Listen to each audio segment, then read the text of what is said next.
On se retrouve aujourd'hui pour cette vidéo et aujourd'hui on va parler de votre vie, en général plutôt de ta vie à l'époque où tu étais encore sportif professionnel, donc au niveau du rythme de vie, de l'alimentation et de la préparation physique et mentale. Donc oui, toi, comment ça se passait?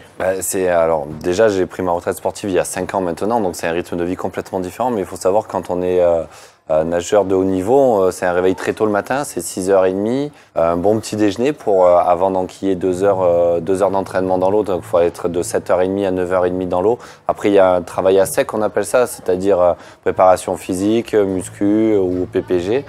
Un petit moment de repos, on mange et puis la sieste. La sieste c'est très très important. Tu sais de quoi on parle.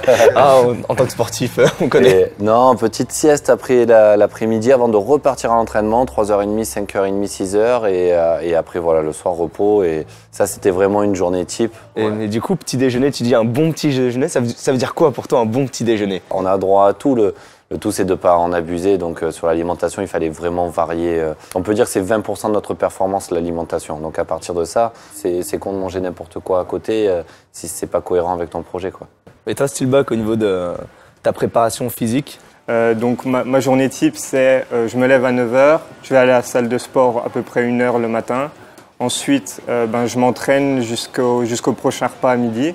Et ensuite, je m'entraîne toute l'après-midi jusqu'au soir vers 10-11 heures. Mon rythme de sommeil qui me va le mieux, c'est de dormir 8 heures, 8-9 heures. Donc ça, c'est pour la préparation physique, mais surtout pour la préparation mentale. Est-ce que vous avez justement quelqu'un qui vous aide, un coach par exemple, qui a pu vous aider? Un préparateur mental, j'ai fait appel à lui à une période de ma carrière où c'était extrêmement compliqué avec mon coach parce qu'il y avait beaucoup de choses extra-sportives à gérer, les sollicitations médiatiques. Mais sinon, mon vrai référent, c'est mon entraîneur qui est devenu, avec 15 ans de collaboration, l'un de mes meilleurs amis aujourd'hui. Et toi, Steelback, pour le mental, est-ce que tu as quelqu'un justement pour ça? Justement, je trouve que dans League of Legends, c'est un jeu d'équipe. On a vraiment besoin d'un coach qui a ce recul et qui aide les joueurs justement à s'entendre. Quand tu commences à perdre, quand tu as une mauvaise semaine, tu as le moral qui commence à baisser. Le coach est là pour te rebooster, pour te redonner confiance. Ce que je trouve vraiment bien, c'est qu'il a ce recul et qu'il peut te dire honnêtement les choses.